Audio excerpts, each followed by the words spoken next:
अस्सलाम वालेकुम, this is Waleed bin Farid with another YouTube video. आज हमने लेक्चर नंबर 2 बायोलॉजिकल मॉलिक्यूल का लेक्चर नंबर 2 डिस्कस करना है। आज हमारा टॉपिक है कंडेंसेशन इन हाइड्रोलिसिस। बेटा, इस कंडेंसेशन और हाइड्रोलिसिस को समझने से पहले आपने दो कॉन्सेप्ट को समझना है कि हाँ, लिविंग ऑर्गेनिज्म के अंदर जो है बड़े बड़े मॉलिक्यूल्स होते हैं, वो टूटते छोटे छोटे मॉलिक्यूल्स बनते हैं। लिविंग ऑर्गेनिज्म के अंदर वही छोटे छोटे मॉलिक्यूल्स आपस में ज्वाइन होते हैं और क्या बनता है, बड़े बड़े मॉलिक्यूल्स बनते हैं या बड़ा सारा कोई मॉलिक्यूल बनता है। तो इस टॉपिक के अंदर दो वर्ड यूज करेगा, एक यूज करेगा पॉलीमर और दूसरा वर्ड यूज करेगा मोनोमर। और पॉलीमर के लिए एक वर्ड और भी यूज किया जाता है, पॉलीमर को मैक्रोमॉलिक्यूल्स भी कहा जाता है। A molecule which having high molecular weight are known as, उन्हें हम किसका नाम देंगे, मैक्रोमॉलिक्यूल। और micromolecules are such type of molecules which having low molecular weight, जिनका मॉलिक्यूलर वेट क्या होता है, कम होता है। तो पॉलीमर्स क्या है, polymers are the giant, giant mean बड़े मॉलिक्यूल्स होते हैं, that is made by smaller molecule, जो छोटे छोटे मॉलिक्यूल से जो है वो क्या होते हैं, मिलके बने हुए होते हैं या रिपीटिंग मोनोमर से मिलके बने हुए होते हैं। जैसे मैं आपको एग्जांपल देता हूँ पॉलीमर्स की, स्टार्च जैसे कार्बोहाइड्रेट है, प्रोटीन, लिपिड्स, ठीक है, इसी तरह जो डीएनए है, आरएनए है, न्यूक्लिक एसिड हमारे पास आ जाता है। और मोनोमर्स की बात करें, मोनोमर्स क्या है, these are the individual units, ये वो यूनिट्स हैं जिससे मैक्रोमॉलिक्यूल जो है वो क्या होता है, मिलके बना हुआ होता है, उन्हें हम मोनोमर्स का नाम देते हैं। अब स्टार्च किससे बना होता है, starch is made up of glucose. Starch किससे बना हुआ होता है, ग्लूकोज से बना हुआ होता है, ठीक है। इसी तरह प्रोटीन, प्रोटीन किससे बना होता है, प्रोटीन जो है वो देख लें अमीनो एसिड से बना हुआ है, ठीक है। लिपिड किससे बना है, लिपिड बना होता है फैटी एसिड और ग्लिसरॉल से। डीएनए किससे बना है, न्यूक्लियोटाइड से। इसका मतलब क्या है, ये सारे के सारे मैक्रोमॉलिक्यूल्स हैं और ये सारे के सारे क्या आ जाते हैं, हमारे पास माइक्रोमॉलिक्यूल्स आ जाते हैं। ये सारे पॉलीमर हैं, ये सारे के सारे क्या है, मोनोमर्स हमारे पास आ जाते हैं। तो लिविंग ऑर्गेनिज्म के अंदर हम अगर बात करें, तो जो लिविंग ऑर्गेनिज्म है, लिविंग ऑर्गेनिज्म के अंदर हमारे पास जो है स्मॉलर मॉलिक्यूल जो है वो ज्वाइन करते हैं और पॉलीमर बनता है और पॉलीमर ब्रेक डाउन होती है। तो ये प्रोसेस जो है, ये दो रिएक्शंस हैं जो ये सारा काम करवाते हैं। वो कौन से, एक का नाम है कंडेंसेशन, कंडेंसेशन का दूसरा नाम डिहाइड्रेशन सिंथेसिस भी है, और दूसरा जो रिएक्शन उसको हम हाइड्रोलिक रिएक्शन भी कहते हैं, या फिर इसे क्या कहा जाता है, हाइड्रोलिसिस का नाम भी दिया जाता है, हाइड्रोलाइसिस का नाम भी दिया जाता है। What is difference between condensation in hydrolysis, इनमें डिफरेंस क्या आ जाता है हमारे पास, ये समझना है। अच्छा जी, कंडेंसेशन एक ऐसा प्रोसेस होता है जिसमें आपको डिहाइड्रेशन सिंथेसिस नजर आती है। डी क्या नजर आती है आपको, डिहाइड्रेशन सिंथेसिस नजर आती है। इसका मतलब ये है कि यहाँ पे जो पानी का मॉलिक्यूल है वो इसमें से क्या हो जाता है, रिमूव हो जाता है। मैं समझाता हूँ आपको। कंडेंसेशन एक ऐसा प्रोसेस है जिसमें ये हमारे पास एक मोनोमर है, मैं जैसे यहाँ कोई भी ग्लूकोज का सब यूनिट बना रहा हूँ, ये एक हमारे पास मोनोमर है। और ये देखिए, ये हमारे पास दूसरा मोनोमर है, ये दूसरा ग्लूकोज सब यूनिट है। ये देखिए, ये आपको भी क्या नजर आ रहा है, ये ग्लूकोज सब यूनिट नजर आ रहा है, कोई दूसरा मोनोमर नजर आ रहा है यहाँ पे। ये दोनों मोनोमर्स आपस में क्या करेंगे, ज्वाइन करेंगे। ये देखिए, ये ग्लूकोज आपस में क्या हुए, ज्वाइन हुए, और यहाँ बॉन्ड बना है। और क्या हुआ है, यहाँ रिमूवल हुई है किसकी, वाटर की जो है वो क्या हो जाती है, रिमूवल हो जाती है, वाटर यहाँ से रिमूव हो जाता है। तो भाई दो चीजें हुई हैं, एक वाटर की रिमूवल हुई है तो उसके लिए वर्ड यूज किया जाता है डिहाइड्रेशन, और दूसरा क्या बना है, बॉन्ड बना है, ये बॉन्ड बना है, फॉर्मेशन ऑफ बॉन्ड हुई है, तो इसलिए इसके वर्ड क्या यूज किया जाएगा, सिंथेसिस का वर्ड यूज किया जाता है। अब हाइड्रोलिटिक रिएक्शन, हाइड्रोलिसिस की बात करें, हाइड्रोलिसिस क्या होता है भाई, ये इसी रिएक्शन को उल्टा कर दे। ये वही हमारे पास देखे ना, ये क्या था, ये मोनोमर था ना, ये भी क्या है, ये भी मोनोमर है ना। तो मोनोमर आपस में मिले तो क्या बना है, डाइमर बना है।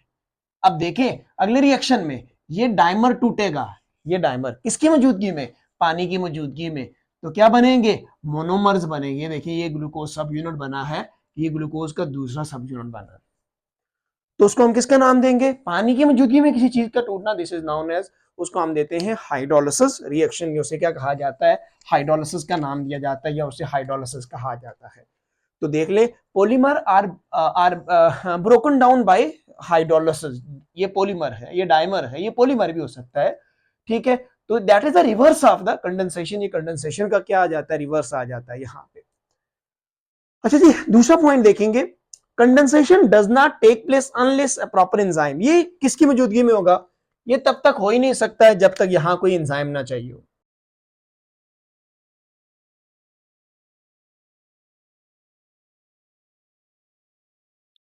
अच्छा जी, हम अगर बात करें किसकी, हाइड्रोलिसिस की, तो हाइड्रोलिसिस भी एक ऐसा प्रोसेस है जिसमें एंजाइम चाहिए होता है, क्योंकि किसी भी मॉलिक्यूल की ब्रेक डाउन वाटर की मौजूदगी में, तो यहाँ भी एंजाइम आपको चाहिए होगा। ये भी एंजाइमेटिक रिएक्शंस होते हैं, एंजाइम के बगैर ये रिएक्शन भी प्रोसीड नहीं होंगे या प्रोसीड नहीं होने यहाँ पे।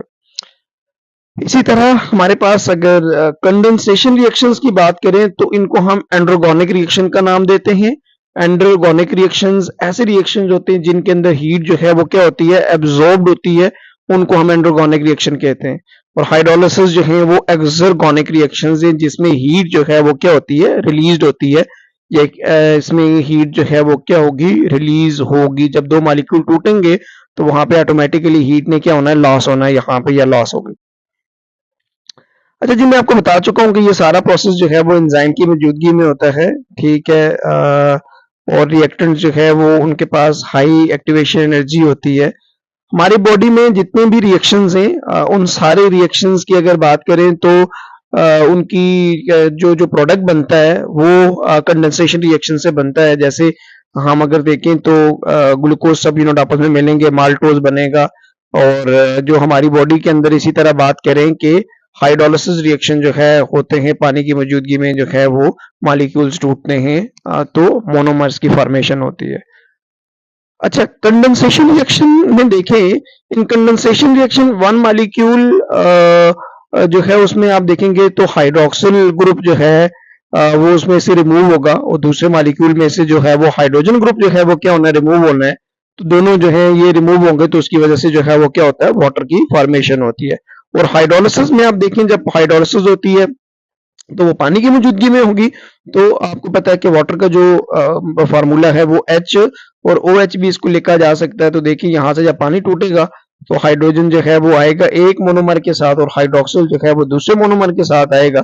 तो यहाँ पे जो है इस प्रोसेस को हम किसका नाम देंगे, हाइड्रोलिसिस का नाम देंगे। जैसे हाइड्रोलिसिस कहा जाता है या हाइड्रोलिसिस का नाम दे सकते हैं इसको। एग्जाम्पल्स मैं आपको बताता हूँ जो कंडेंसेशन रिएक्शंस हैं, जैसे मोनोमर्स आपस में मिलते हैं। मैं आपको बता दूं जी, मोनोसेक्राइड जो आपस में मिलेंगे तो क्या बनेगा, डाइसेक्राइड बनेगा। डाइसेक्राइड जो है बहुत सारे आपस में मिलेंगे तो पॉलीसेक्राइड बनेगा। जैसे ग्लूकोज सब यूनिट आपस में मिलते हैं तो माल्टोज बनता है। माल्टोज आपस में मिलेगा तो यहाँ पे जो है वो स्टार्च वगैरह की जो फॉर्मेशन होगी वो कंडेंसेशन रिएक्शन से ही होती है। और हाइड्रोलिसिस में स्टार्च की ब्रेक डाउन होगी, ठीक है, या यहाँ पे कार्बोहाइड्रेजेस एंजाइम्स होते हैं, लाइपेजेस एंजाइम होते हैं, प्रोटीएजेस एंजाइम्स होते हैं, न्यूक्लियेजेस एंजाइम होते हैं। ये सारे के सारे जो हैं ये वाटर की मौजूदगी में क्या करते हैं, ये सारे के सारे जो है वाटर की मौजूदगी में काम करेंगे या वाटर की मौजूदगी में काम करते हैं। इसी तरह जी एक आपकी बुक पे एक साइड ब्लॉक है, do not confuse the involvement of water in hydrolysis. Hydrolysis में अभी आपने बात की थी कि जो है यहाँ पे पानी की इन्वॉल्वमेंट होती है, पानी के बगैर ये काम नहीं हो सकता, जिसकी वजह से क्या बनता है, सोल्यूशन बनता है। यहाँ पे वाटर जो है, the role of water here is water act as a solvent. पानी सॉल्वेंट के तौर पे काम करेगा, ठीक है। जितने भी जैसे हमारी बॉडी के अंदर जो है केमिकल रिएक्शंस में बात करें तो वो वाटर की मौजूदगी में ही होते हैं। एक प्रोसेस है hydration. Hydration is yet another completely different process. यहाँ पे क्या होती है, there is involving the addition of water. यहाँ पे भी पानी की इन्वॉल्वमेंट होती है, but there is not break down of the bond, but there is no release of the energy. यहाँ बॉन्ड भी नहीं टूटेगा। यहाँ पे जो है वो आप देखेंगे कि जो एनर्जी है वो भी रिलीज नहीं होगी, ठीक है।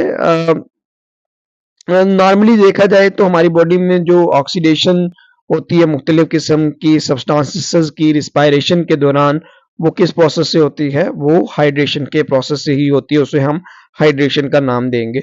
सो there is difference between hydration and hydrolysis. दोनों में आपको जो है वो क्या नजर आता है, डिफरेंस नजर आता है।